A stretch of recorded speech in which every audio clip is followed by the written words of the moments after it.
interiormente hay otra realidad, ¿no? Donde mucha gente vive para mostrar su mejor perfil, su mejor sonrisa, para exhibir sus logros, para compartir sus experiencias donde ha disfrutado, llamativas, y además hoy en día parece que lo que uno no publica, ¿no?, es como si no existiese, como si uno no lo hubiese vivido. O sea que realmente lo disfrutas cuando lo publicas y haces que otros también puedan verlo, ¿no? Para esto obviamente el mundo de las redes sociales, que no sé si se llama redes sociales porque nos conecta o porque nos atrapa, pero se ha convertido en un escaparate ideal para conseguir esto, ¿no? Ahí, bueno, todo el mundo desplegando sus fortalezas, dejando al margen sus debilidades. No veo a nadie publicando sus flaquezas, sus debilidades, subiendo las fotos de su perfil malo, ¿no? De hecho, cuando subes una foto de tus hijos, tienes que pedirles permiso antes, ¿no? A ver si salen medio qué, o de gente que conoce. Sobre todo la gente joven está muy preocupada de este tema, aunque los mayores también, ¿no? Y entonces, ¿cómo has subido esa foto? ¿Tú te has dado cuenta cómo salgo yo? ¿No? Hay que sacar el mejor perfil, la mejor sonrisa, la foto que salgo bien, ¿no? Y no solamente esto, ¿no?, que uno exhibe, comparte lo que le gusta de sí o lo que ve bien, sino que además se usan para aparentar, que todavía es más grave, para aparentar cosas que uno quisiera tener o quisiera ser y que los demás viesen en él, ¿no?, aunque no lo tenga, dando mucha más importancia a lo que es apariencia que a lo que realmente hay. Y bueno, para eso hay unos filtros maravillosos, ¿no? Hoy en día vivimos en una generación que constantemente usa filtros, ¿no? A mí me llama la atención a veces algunas personas que conozco así con juventud acumulada, ya entraditos en años, que ves sus fotos de perfil, de WhatsApp o en el estado, ¿no? Y pareciera que le han plastificado la cara, ¿no? El retoque, se quitan la arruga, algunos parecen así como figuritas de Yadrón, ¿no? Y te llama la atención porque uno quiere eliminar lo que no le gusta.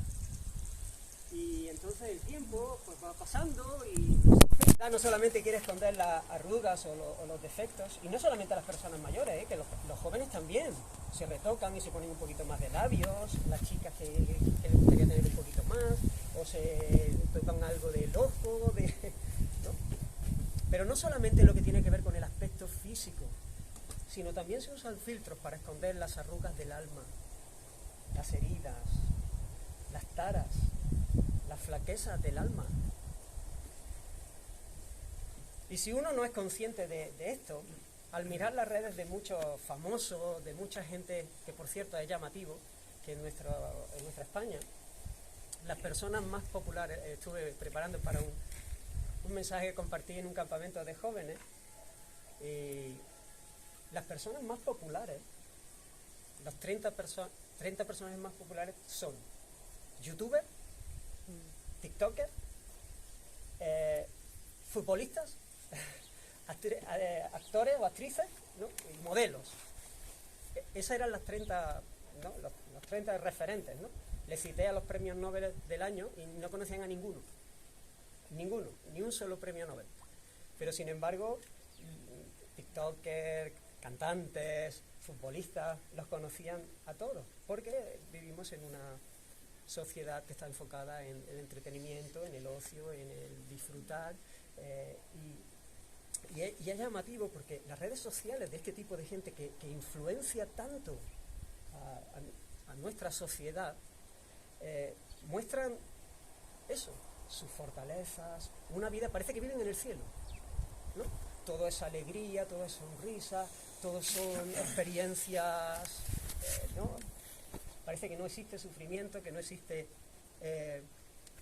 dolor, que no hay problemas, que no hay flaqueza, que no hay debilidad. Y claro, cuando una persona, un joven está exponiéndose a esto constantemente, siente que su vida está a kilómetros de eso, porque esa no es su realidad. Intenta imitarlo y solamente cae en frustración y bueno, sí, al final va a publicar ese mismo tipo de experiencias, ¿no?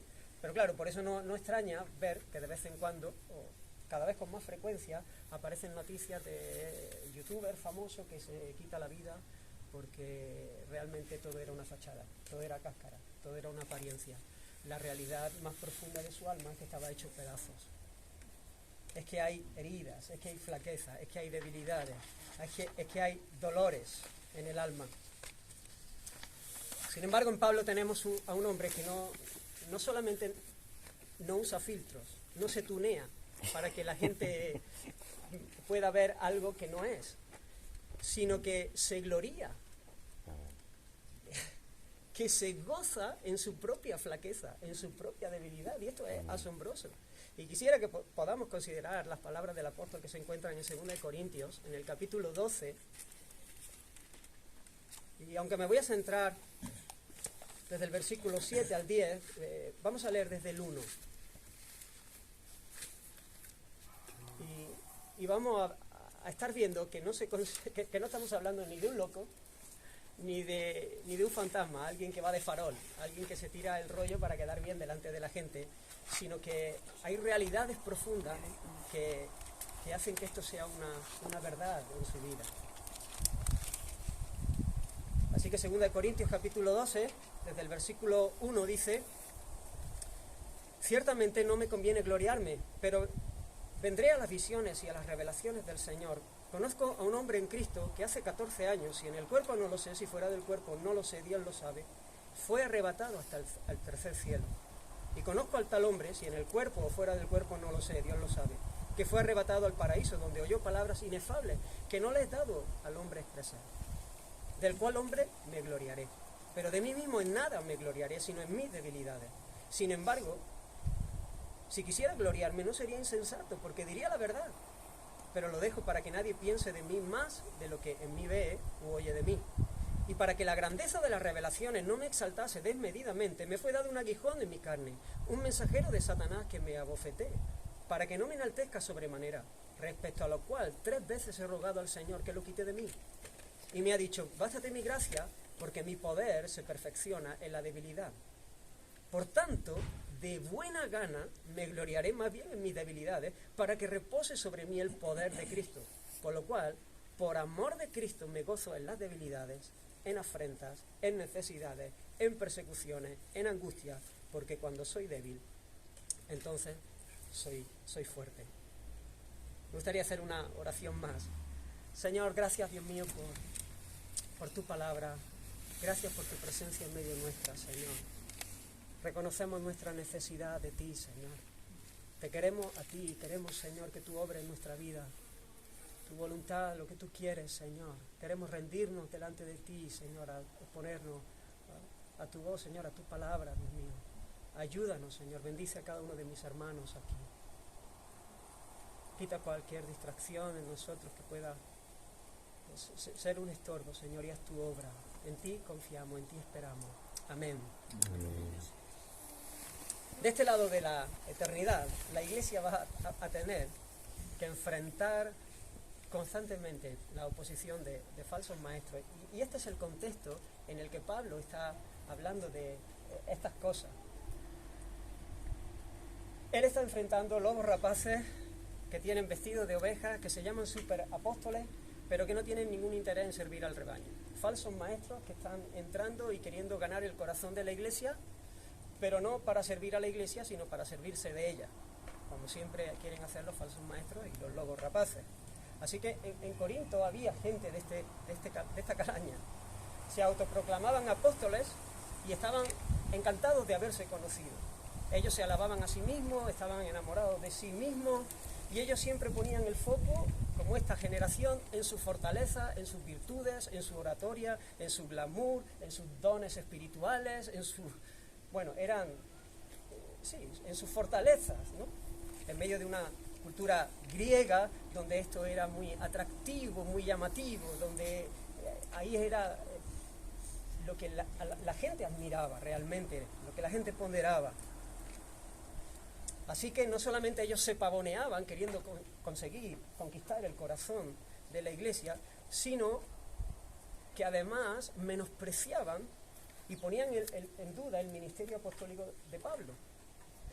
Ellos se pavoneaban, decían, aquí está el modelo del hombre espiritual, del apóstol ungido de Dios, pero sin embargo este otro, que por cierto es vuestro padre, es el que Dios ha usado para que la iglesia esté aquí, para llamaros a la vida por el Evangelio. Este no es tanto, ¿no? Y comenzaban a señalar algunas de las cosas, ¿no? Su falta de oratoria, de retórica, él era más tosco en su exposición, ¿no?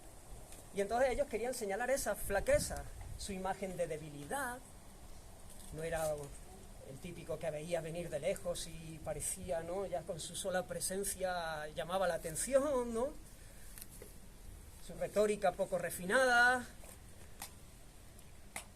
Y encima, para colmo, que trabajase con sus propias manos, que haciendo tiendas, porque Pablo, como una estrategia, no siempre él actuó de esta manera, pero él no quiso recibir nada de la iglesia en Corinto, no quiso que le dieran ofrendas, él quiso trabajar con sus propias manos. Claro, esto en aquella cultura, para estos falsos apóstoles, era como ser alguien de segunda clase, ¿no? Para empezar, si tú no estás recibiendo el dinero de tus alumnos o de tus seguidores, es como que tú eres un maestro de segunda clase. No te reconoces ni siquiera tú mismo el caché como para estar viviendo de esto. Y en medio de un contexto donde el filósofo, el maestro, el pensador era la persona más admirada, el hecho de trabajar con tus propias manos haciendo tiendas, pues eso era como rebajarse, ¿no? Y todo esto lo usaban para menospreciar el ministerio, la autoridad del apóstol Pablo. Así que a estos superapóstoles, que no les importaba en absoluto la fe de los corintios, dónde estuviese fundamentada, porque Pablo dijo, yo me he propuesto no saber entre vosotros otra cosa que a Cristo y a este crucificado. Y si se había propuesto eso es porque sabía muchas más cosas. Él tenía capacidad para poder entrar a discutir un montón de temas, pero él dice, yo me he propuesto esto para que vuestra fe no esté fundada en la sabiduría de los hombres, sino que vuestra fe esté fundada en el poder de Dios. Amén. Estos apóstoles, estos enemigos del Evangelio, no, ellos querían llamar la atención con la sabiduría, con las herramientas que el mundo usa. Así que Pablo se ve obligado a presentar defensa de su apostolado, lo cual comienza a ser desde el capítulo 10. Y Pablo no está presentando una defensa de su autoridad apostólica porque tenga un interés desmedido en su propio honor. No está él encargándose de dejar su nombre en alto. Él está centrando su esfuerzo en salvaguardar su autoridad apostólica, porque si su autoridad apostólica está puesta en juego, entonces el mensaje que trae el mensajero se pone en juego. Y cuando peligra el mensaje del Evangelio, entonces la iglesia está en peligro. Entonces estamos en un problema. No es que él está pensando en sí mismo al hacer esta defensa, sino que él está pensando en el nombre del Señor, en el progreso del Evangelio, en la iglesia en Corinto. Y él comienza a defender su apostolado, ¿no? Y por un momento dice, mira, toleradme un poquito de locura, dejadme, vale, ¿queréis competir? Voy a daros mi currículum, ¿no? Y comienza a desplegar lo que él, su currículum, ¿no? Son hebreos, yo también. Son israelitas, yo también. Son descendientes de Abraham, también yo. Son ministros de Cristo. Como si estuviera loco hablo, dice el apóstol. Yo más, en trabajo más abundante, en azotes sin número, en cárceles más, en peligro de muerte muchas veces. De los judíos 5 veces he recibido 40 azotes menos 1. 3 veces he sido azotado con vara. Una vez apedreado. 3 veces he padecido naufragio. Una noche y un día he estado como náufrago en alta mar. En camino muchas veces en peligro de ríos, en peligro de ladrones. Bueno, y continúa. Ahí diciendo un poco su currículum de sufrimientos, de trabajos, de esfuerzos por el Evangelio, ¿no? Y luego comienza a hablarle, vosotros os jactáis de experiencias místicas, de dones espirituales. Bueno, yo también puedo hablar de eso, ¿no? Y ahí la primera parte del texto que hemos leído. Yo he tenido esa visión, no sé si en el cuerpo, fuera del cuerpo, he visto, ¿no? El cielo, sus visiones, sus revelaciones. ¿Queréis que hablemos de experiencia? Hablemos, porque en ese terreno también os llevo ventaja. Y le cuenta de cuando fue arrebatado al paraíso, donde oyó palabras que es que ni siquiera puedo expresaros, ni siquiera yo puedo deciros con mis propias palabras lo que yo pude ver ahí. Pero llegado a este punto es cuando Pablo abandona el camino de la locura, de gloriarse en sus logros, en su experiencia, y comienza a hablarle del camino que es el que el Señor quiere que transitemos. El camino de la sabiduría, el camino de la bendición, ¿no? Por eso dice, de mí mismo en nada me voy a gloriar, sino en mi debilidad. Soy débil, soy muy consciente de mi flaqueza, pero me glorío y me gozo en ello. Y para esto me fue dado un aguijón en la carne, para que no me viniese arriba, para que no hiciese lo que estáis haciendo vosotros, para que no hiciese lo que hacen estos super apóstoles, como le llama Pablo de manera irónica. Estos super apóstoles que se pavonean. El Señor me dio un aguijón en la carne. Y para que la grandeza de las revelaciones no me exaltase desmedidamente, me fue dado un aguijón en mi carne, un mensajero de Satanás, que me abofetee, para que no me enaltezca sobremanera. Pablo se sabe humillado. Y hermanos, esto es importante. Y fijaos cómo él describe su propia experiencia, esta gracia del Señor. ¿Qué es lo que le fue dado a Pablo? Un aguijón en la carne. Han sido muchas las hipótesis que se han barajado con respecto al aguijón en la carne del apóstol Pablo. Y si la Escritura no lo dice de manera específica qué es, pues obviamente yo no voy a decirlo. No me voy a aventurar ni siquiera a entrar en las especulaciones, las hipótesis, ¿no? A valorarlo. Lo que sí podemos decir con total claridad, con total seguridad, es lo que el texto nos dice. Y lo que sí el texto nos dice es que Pablo sufría, porque un mensajero de Satanás, ángelo es la palabra, un ángel, un enviado, un mensajero de Satanás, le abofeteaba. El abofetear no solamente es doloroso por lo que es el golpe, el abofetear es doloroso porque es humillante. Cuando alguien abofetea a otro, no solamente duele el golpe, hay una humillación, te quebranta, que a veces es mucho más doloroso que el propio golpe. Jesús mismo sufrió esta humillación, ¿no? Cuando le daban de golpe, cuando le daban de puñetazos, ¿no? Queriendo humillarle, diciéndole, a ver, ¿quién es el que te golpea, ¿no? Y él habla de la situación que él está atravesando como una espina clavada en la carne, como una estaca, ¿no? Clavada. Algo que le limita, algo que le duele, algo que le humilla y que además está de una manera permanente. No es un dolor que es pasajero, ¿no? Es algo que tiene clavado, es un aguijón que tiene clavado y que el dolor permanece. Así que es muy evidente que el apóstol es alguien que está quebrantado,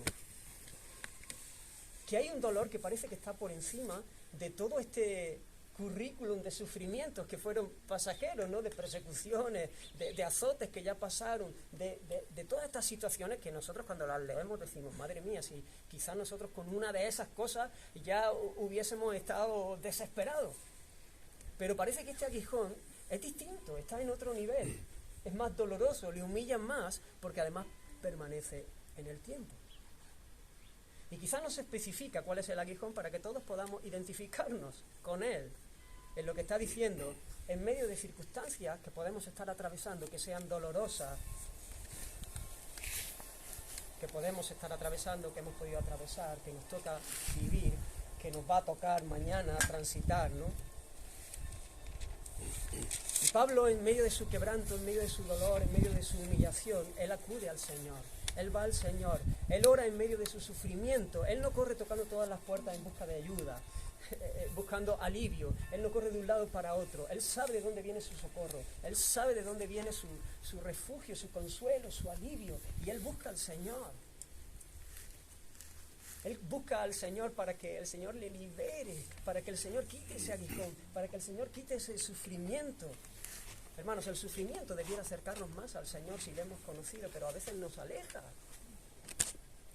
A veces nos molesta, nos enfada, nos irrita. Comenzamos a decir que por qué, nos parece injusto, nos rebotamos. Corremos hacia todas las direcciones en busca de socorro, poniendo nuestra confianza en medios que usan aquellos que no tienen esperanza. Pero Pablo no, Pablo va y busca al Señor. Él acude al Señor. Y nos dice el texto que hasta en 3 ocasiones le pidió al Señor que quitase ese aguijón, esa espina. Y conociendo al apóstol, estoy convencido que el apóstol no solamente estaba buscando alivio de ese dolor. El apóstol pensaba que eso era lo mejor, no solamente porque iba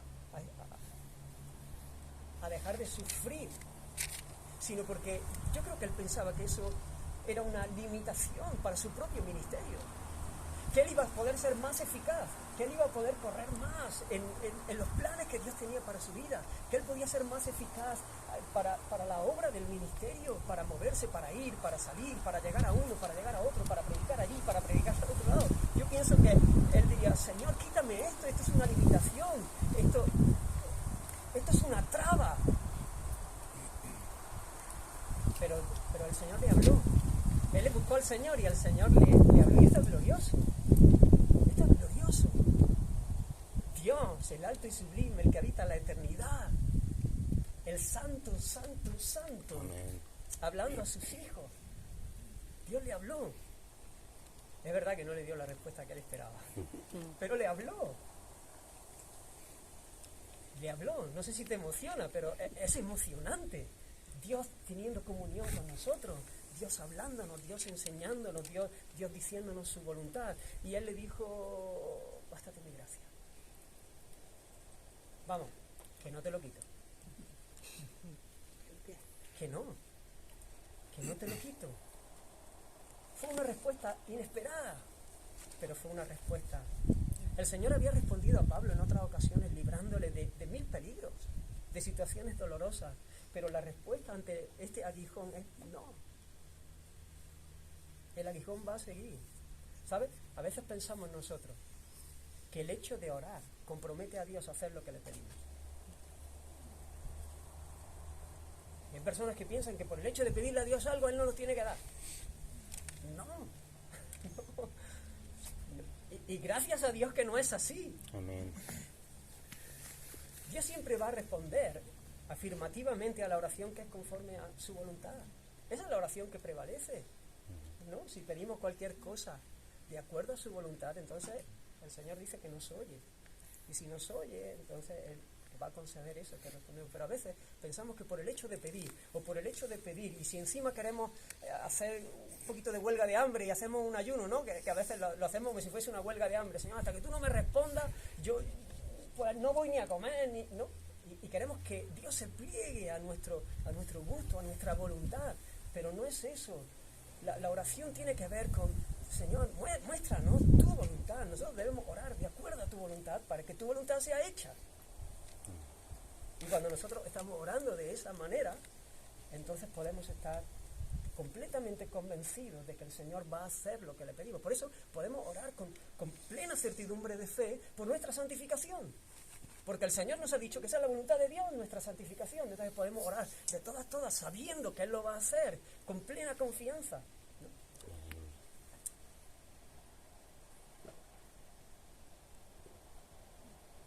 Así que Pablo ya sabe que le toca seguir sufriendo, quebrantado y humillado. Pero esto no es todo lo que Pablo sabe.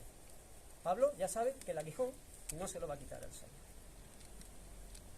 Eso lo sabe. Pero no es todo lo que sabe. Pablo sabe que es un hombre amado por Dios. Y aquí es donde quiero centrar el meollo de lo que quiero decir en esta mañana, y mañana, si Dios quiere, tocaré otra parte. Pablo puede gloriarse en medio de su debilidad, en medio de su flaqueza, con la estaca clavada en su carne, porque sabe que él es alguien amado por Dios. Porque sabe que no es caprichoso esto. Porque sabe que no es que Dios sea despistado, que Dios sea descuidado, que Dios está en otras cosas, o que Dios es un Dios perverso que se deleita en el sufrimiento de los suyos, sino porque conoce a Dios y sabe que Dios le ama. La humillación la recibe como un abrazo amoroso de su Padre. Y por eso se gloria, y por eso se goza. Porque cuando nosotros vemos el sufrimiento de esta manera, y vemos a Dios como Dios es, y vemos a Dios como soberano en toda situación, nosotros podemos recibir, ¿no? Tener por sumo gozo cuando se dice universal. Podemos recibirlo como un trato del amor del Señor, de la gracia de Dios. Y en primer lugar, Él entiende el origen primero del aguijón. ¿Quién le concedió este aguijón? Es muy evidente que cuando Pablo señala al que le ha dado este aguijón, se está refiriendo al Dios soberano, que gobierna sobre todo, al cual no se le escapa absolutamente ni el más mínimo detalle. Y aunque él menciona a Satanás en todo este sufrimiento, solo lo muestra como un instrumento en las manos del Señor para que su plan se cumpla en su propia vida y en lo que tiene que ver con su propio ministerio. Es la historia de la redención. ¿Recordáis a Job? Después que Satanás le pidió permiso a Dios para arruinar su vida. Y Satanás hizo todo lo que pudo hacer con el permiso de Dios. Job dijo, Jehová dio, Jehová quitó. Sea el nombre de Jehová bendito. Es muy fuerte esto, porque Satanás había hecho todo lo que había hecho. La escena es abrumadora, ¿no? Todo lo que había sufrido ese hombre, ¿no? Entraba un criado, le daba una noticia mala, y conforme salía estaba entrando el otro para traerle otra peor. Ruina, sus hijos, todo un caos.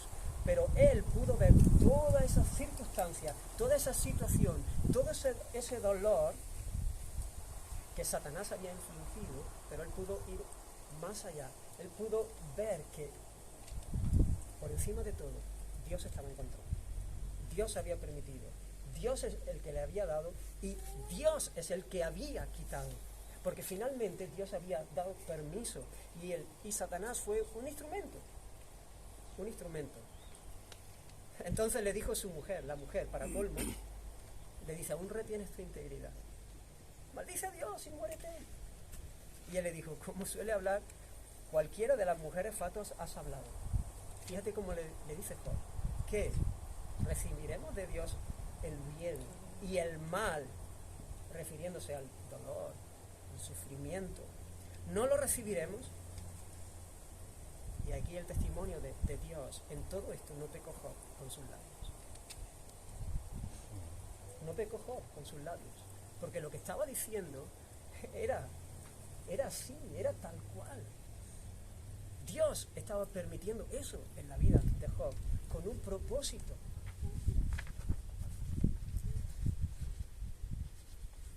Esta visión de la situación tan terrible que estaba viviendo era crucial para poderlo afrontar con gozo, para poderlo afrontar con esperanza. Si él se hubiese quedado mirando al mensajero de Satanás y al tormento que le causaba nada más, jamás se hubiese podido alegrar en medio de la flaqueza. Esto le hubiese llevado a desesperar. Y nosotros muchas veces estamos sufriendo diferentes circunstancias y nos quedamos mirando solamente el último eslabón de la cadena y perdemos de vista la lucha espiritual y al Dios soberano que gobierna sobre todo. Y nos quedamos mirando a este que me ha hecho tal, que me ha infringido el daño, o a esta situación que está afectando mi vida, o a esto otro, y perdemos de vista que Dios está en su trono, que Dios gobierna, que Dios ha dicho que al que le ama todas las cosas le ayudan a bien.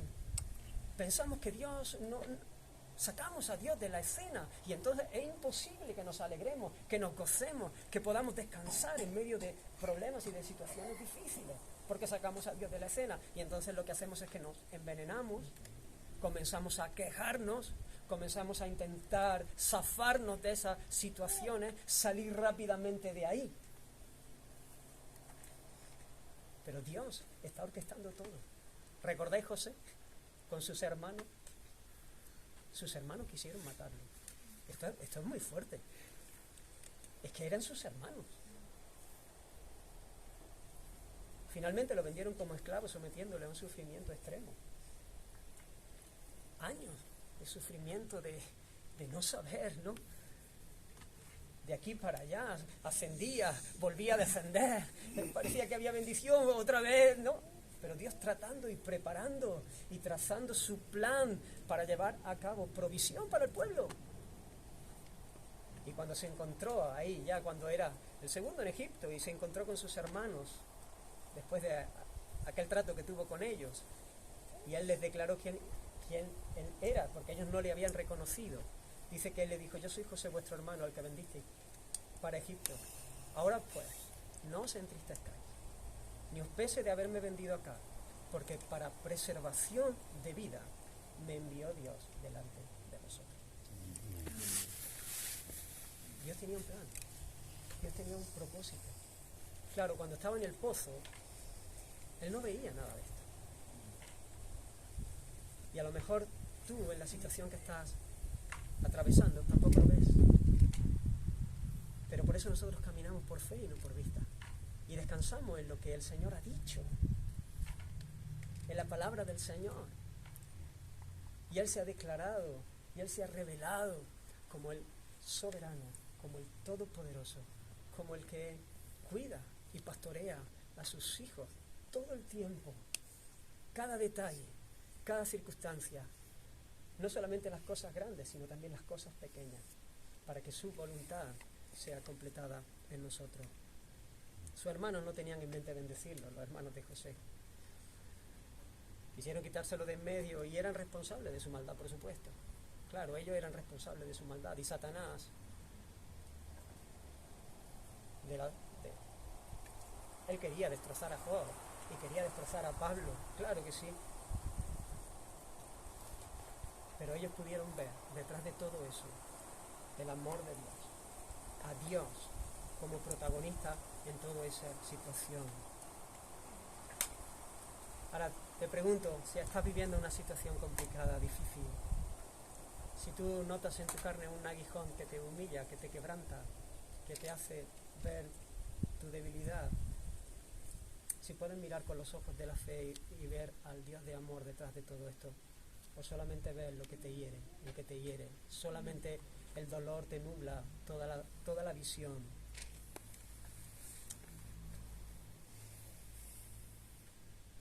El hecho de saber que Dios está detrás de cada sufrimiento que nos toca vivir no habla de que tengamos un Dios perverso o descuidado, sino que hay un propósito de bien para aquello que viene a nuestra vida. Él es bueno y nos ama. Él es bueno y nos ama. Y nos ama mucho. Nos ama de manera que nosotros no podemos llegar a entender. Pablo se podía gloriar y gozar en medio de esta circunstancia que hacía evidente su flaqueza, porque se sabía amado y sabía que era lo mejor que le podía pasar. Él sabía que esto era lo mejor que le podía pasar, que tras esos sufrimientos estaba un bien que era mucho más alto, que el dolor del aguijón no se podía comparar con la bendición que Dios quería traer a su vida por medio de él. Se sabía amado. Y entonces dijo, esto duele, pero yo sé que esto que duele, yo lo necesito porque Él, mi Padre que me ama, me quiere dar algo que es mucho mejor. Él quiere hacer algo mucho más precioso en mi vida. Y entonces puedo recibir esto que es doloroso, que es difícil, que me quebranta, pero lo puedo recibir con gozo. Con gozo. Con gozo.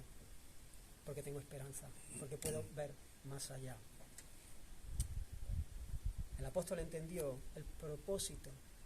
Sabe que Dios me ama y que Dios tiene un propósito, y él pudo entender el propósito de bien que Dios tenía con concederle como un favor, como una gracia, este aguijón en la carne. Él entendió el para qué. Y esto obviamente evidencia, como decía antes, que Dios es el que está detrás de esta concesión. Porque hay un propósito de bien, hay un propósito de salvación. El propósito era que Pablo no se viniese arriba, que Pablo no se pavonease, que Pablo no se enorgulleciese y se envaneciese y entonces se deslizase cediendo a la tentación del orgullo y viniese a jactarse y a tropezar y a pecar delante del Señor y a ser un tropiezo también para la iglesia del Señor. Y aquí se ve con muchísima claridad que el mensajero de Satanás está contribuyendo para la santidad del apóstol. Fíjate, interesante. El mensajero de Satanás, por supuesto, no tenía esa intención. Si el mensajero de Satanás hubiese sabido de qué iba la historia, no le hubiese abofeteado. Mejor dejarlo tranquilo, cómodo, que esté relajado, bien, y que se pueda enorgullecer, porque es mucho mejor tenerlo orgulloso que sufriendo y humilde. Y eso evidencia que al final esto, que es un mensajero de Satanás, es una gracia de Dios. Dios está orquestándolo, Dios lo está permitiendo, porque Dios está trabajando en la vida del apóstol. Esto es muy importante que podamos entenderlo, hermano, porque nos ayuda a tener luz para sufrir. Y hermano, desde la eternidad todos sufrimos, todos pasamos por momentos. Y todo aquel que quiera vivir una vida piadosa va a sufrir persecución, en mayor o en menor medida, todo, porque vivimos en un mundo que es contrario, que es enemigo de Dios, que va del revés, que es una locura.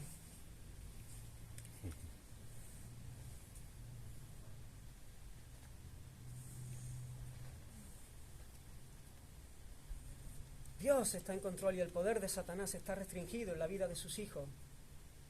De manera que el propósito del permiso siempre tiene que ver con nuestro bien, ¿no? Como decía antes, ¿no? Sabemos que a los que aman a Dios, todas las cosas le ayudan a bien. ¿Sabes?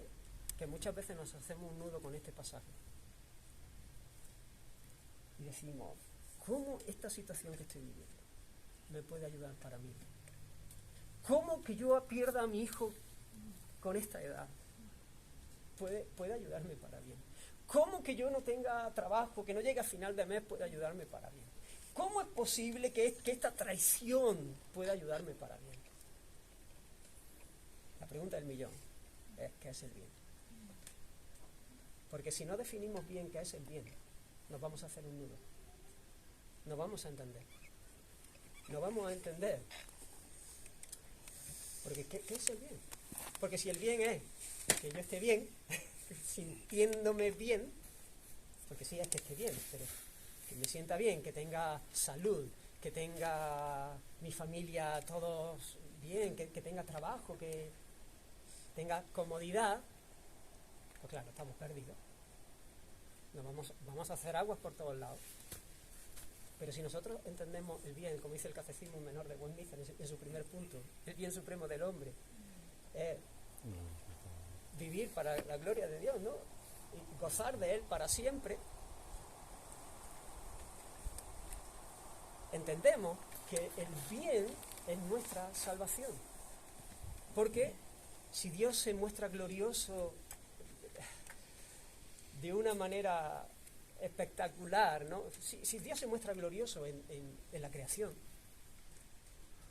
¿no? Uno ve un amanecer o un atardecer, ¿no? Y uno dice, los cielos cuentan tu gloria, qué espectáculo, ¿no? O un documental de la 2 de estos en los que todo el mundo se duerme pero que tú ves de la naturaleza, o un documental sobre una gestación, sobre un embarazo, o sobre cualquier cosa, tú dices, es maravilloso como Dios ha hecho todo, ¿no? Bueno, pues si eso muestra la gloria de Dios, aún más en la salvación de un pueblo. Dios se muestra glorioso en la salvación de un pueblo que era enemigo, que estaba perdido, que estaba muerto, sin esperanza, sin Dios. Y Él ahí mostró su amor, su poder, su sabiduría, su gloria, trazando un plan precioso para salvarnos, para redimirnos, para hacernos nacer de Él, para llevarnos a la vida abundante que nosotros habíamos despreciado. Ahora, la salvación no es algo... nosotros fuimos, ¿no? Me convertí el día 3 de no sé qué, de hace no sé cuánto, ¿no? Ahí cuando nosotros vinimos al Señor en arrepentimiento y en fe, ¿no? Porque Él hizo una obra en nosotros y por el Evangelio nos dio vida y nosotros respondimos. Aleluya. Pero nuestra salvación también la podemos mirar en futuro, ¿no? Todavía no somos lo que vamos a ser. Cuando el Señor venga, pues nosotros vayamos a Él, ¿no? Nuestra redención está por completar. Tiene que ser completada. La resurrección del cuerpo y bueno. Pero ahora mismo, entre la glorificación y la regeneración y el nuevo nacimiento, hay un proceso que es el de santificación, ¿no? Donde nosotros vamos siendo transformados por el Espíritu a la imagen del Hijo.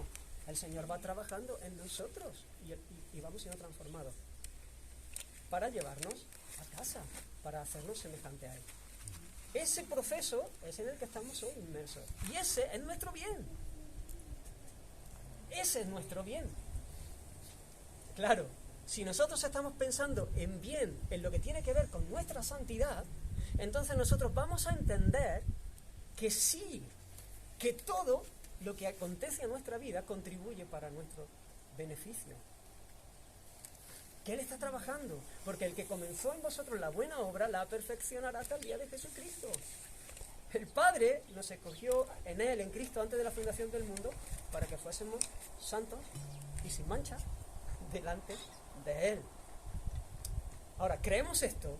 ¿Verdaderamente confiamos que en medio del sufrimiento Dios tiene un propósito de bien para nosotros?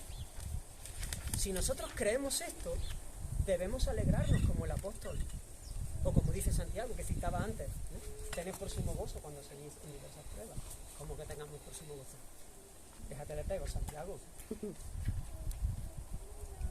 Sí, tenlo por sumo gozo, porque la prueba de tu fe produce paciencia. Y la paciencia la necesitas para heredar las promesas, produce perseverancia. Y al final es el trato amoroso del Señor para irnos transformando a su imagen, para irnos llevando en nuestro proceso de santificación, de salvación. Así que si lo creemos verdaderamente debemos alegrarnos, a menos que lo que para Dios es... Ay, gracias.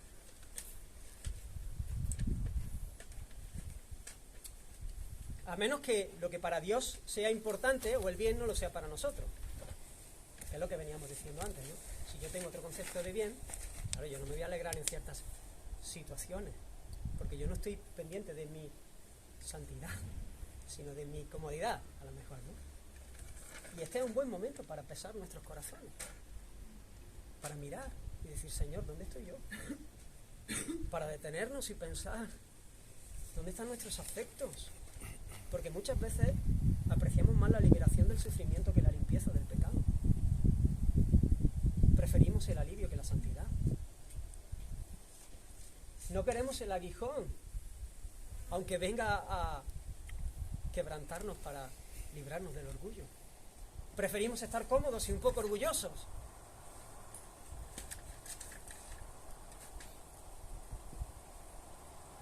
A veces le damos más importancia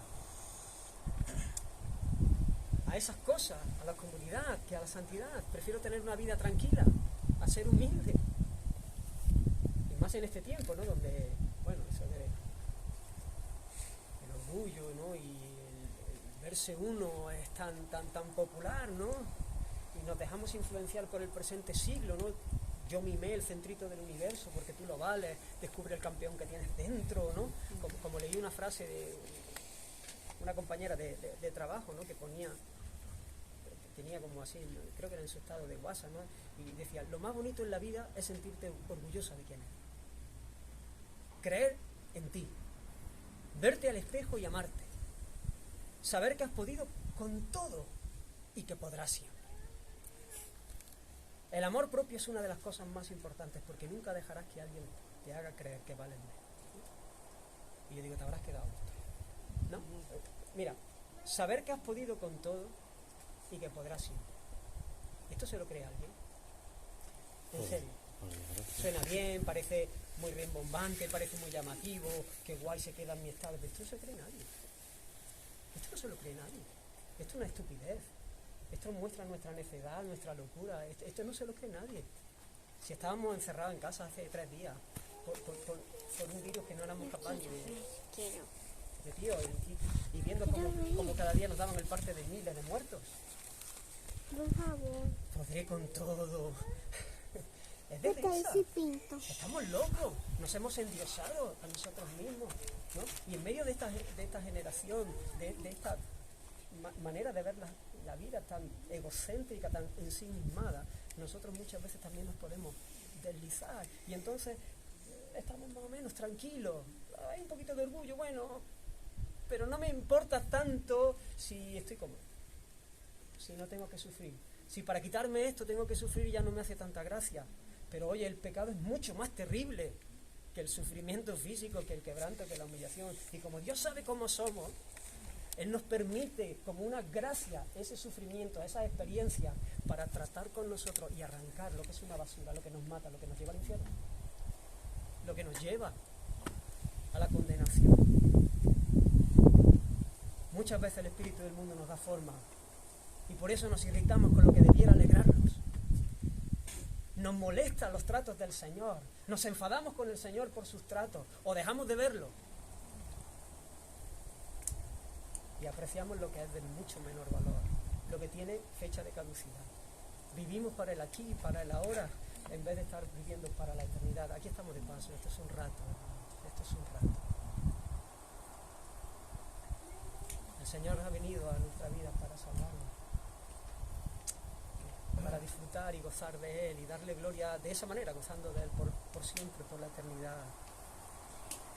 Y a veces, hasta tristemente, se escucha un evangelio aguado, mezclado, ajustado a la mente de este siglo, atractivo, sin problemas, sin dificultades, sin cruz, sin hablar del pecado. Simplemente Dios nos ama y Dios tiene un plan maravilloso para nosotros y Dios quiere bendecirte, ¿no? A veces escucha hablar del evangelio y yo digo que casi el diablo saldría al llamado. Porque es un evangelio hecho para una mente ensimismada, mimada, caprichosa.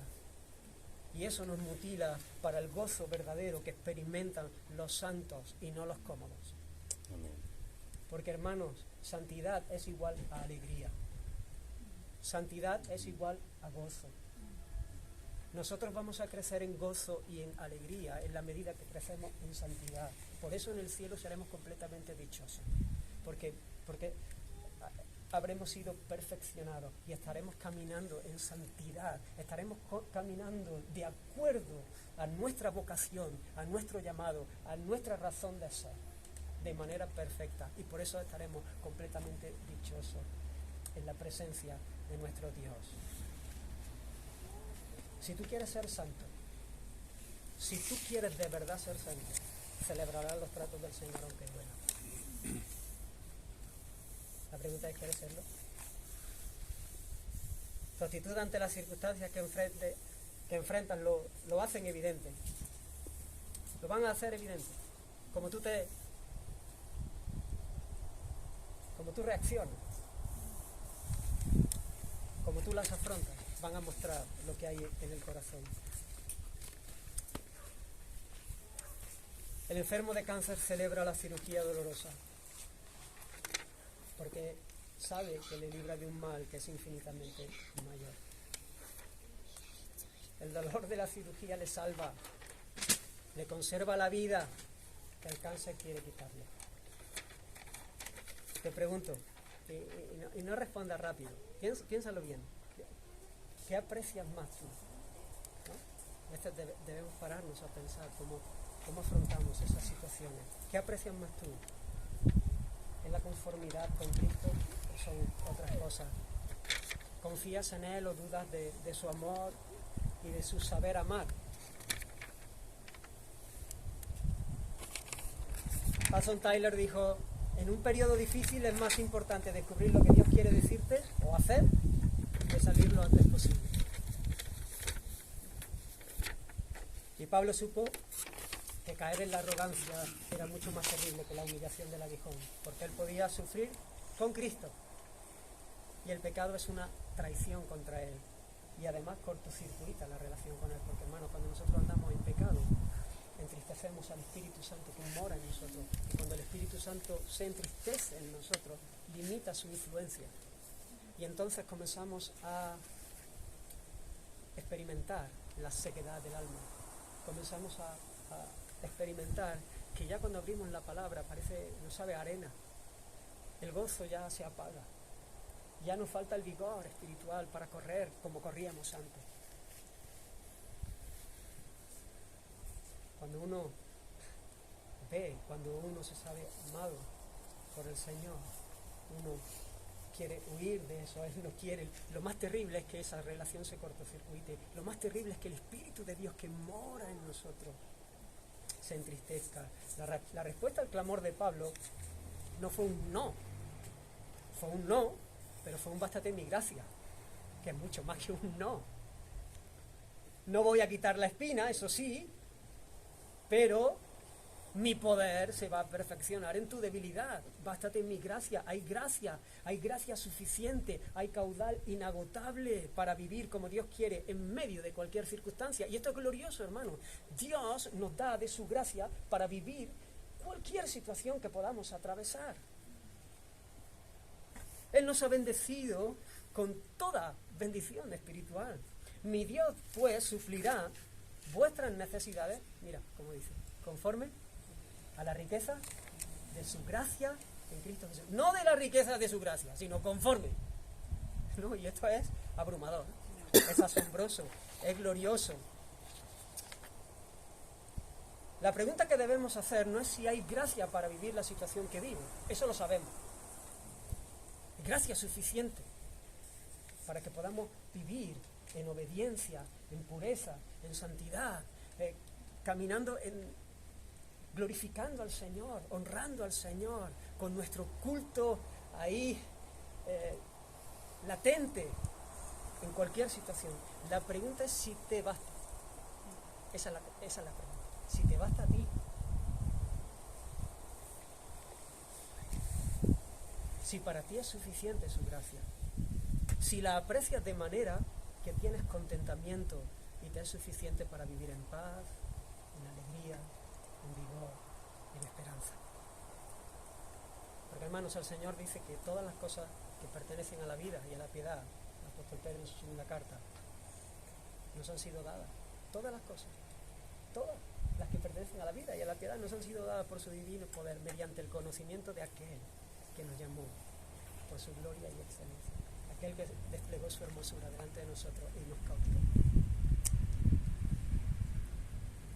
El Salmo 37 me encanta, ¿no? Dice: cuán precioso, oh Dios, es tu misericordia. Por eso los hijos de los hombres se amparan bajo la sombra de tus alas. Fíjate cómo continúa: serán completamente saciados de la grosura de tu casa, de lo mejor de tu casa. Y tú los abrevarás del torrente de tus delicias. Y mira cómo sigue: porque contigo está el manantial de la vida.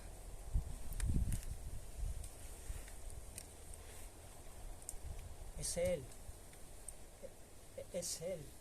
El Señor no nos ha dado un libro de instrucciones y una cajita de herramientas. No. Él ha venido. Él se ha dado a sí mismo. Él nos ha dado todo porque Él se ha dado a sí mismo. Él ha venido a morar en nosotros. Es Dios habitando. Él nos ha hecho morada de Dios en el Espíritu, templo de Dios. Eso es glorioso. Nuestra capacidad no viene de nosotros mismos, pero es que Dios ha venido a morar en nosotros por el Espíritu Santo. Por eso seremos saciados del bien de su casa. Por eso seremos saciados del torrente de sus delicias, porque Dios no ha venido a arrimarnos algo. Él ha venido a darse a sí mismo. Y nosotros podemos decir como como la enamorada del Cantar de los Cantares. Oh, si él me besara con besos de su boca. Oh, si él me besara con besos de su boca, porque no hay nada más glorioso que eso. A más del olor de tu suave ungüento, a más de lo que tú puedas arrimarme, a más de las bendiciones que tú puedas traernos. Señor, tu nombre. Amén. Tu nombre es como ungüento derramado. El Señor ha venido a nosotros y teniendo al Señor lo tenemos todo. De Él viene nuestra competencia, de Él viene nuestro sustento, Él es nuestro pronto auxilio en medio de la tormenta, de Él viene nuestra capacidad para vivir en medio de cualquier circunstancia que nos toque vivir. Él es el que viene a obrar en nosotros de manera que nosotros podamos hacer morir lo terrenal en nosotros, podamos vivir caminando en obediencia. Él es el que cuando abrimos las Escrituras ilumina nuestro entendimiento para que podamos ver la gloria de Dios en la faz de Jesucristo por medio de las Escrituras y nuestro corazón arda. Él es la provisión. Esa es su gracia y eso es lo que nosotros debemos de decir. Esto es más que suficiente, ¿sabes? A veces no me gusta lo de suficiente porque como estamos acostumbrados a las notas de los niños, ¿no? El suficiente es el 5, ¿no? Es sobresaliente su gracia. Amén. Es sobresaliente. Es abundante, es todo lo tenemos. Todo, por eso Pablo puede decir, todo lo puedo en Cristo que me fortalece. Y hermanos, esto nos ha sido dado en virtud de la obra del que se humilló para que nosotros fuésemos levantados. Aquel que nos amó de esa manera tan profunda y auténtica, que no estimó el ser igual a Dios como cosa que aferrarse, sino que se despojó. Que lo hizo voluntario, se hizo como uno de nosotros para representarnos viviendo una vida perfecta. Y cuando lo que merecía era el beso del Padre, el bien hecho murió en nuestro lugar, por nuestros pecados, para que fuésemos reconciliados con Dios. Y cuando parecía que el infierno se había tragado al débil Mesías, se levantó triunfante de la muerte, porque Él es el poderoso que puede poner su vida y puede volverla a tomar. Y su victoria es la nuestra. Y su resurrección fue el amén al consumado desde la cruz. El amén del Padre diciendo, está hecho, está hecho, está hecho. Y si nosotros en medio de las circunstancias podemos a veces dudar, pensar que Dios se ha distraído, pensar que Dios no nos ama, podemos mirar a la cruz, porque Dios muestra su amor en que aún siendo nosotros pecadores, Cristo murió por nosotros. Y si tú echas un vistazo a la cruz, solamente puedes celebrar el amor de Dios en medio de la noche, en medio del dolor, en medio de la enfermedad, en medio del sufrimiento, y levantar un canto así como Pablo y Sila en aquella prisión, que no se podían ni apoyar porque estaban reventados a latigazos, pero ellos comenzaron a orar porque el Cristo de Dios, por el Espíritu, estaba allí con ellos.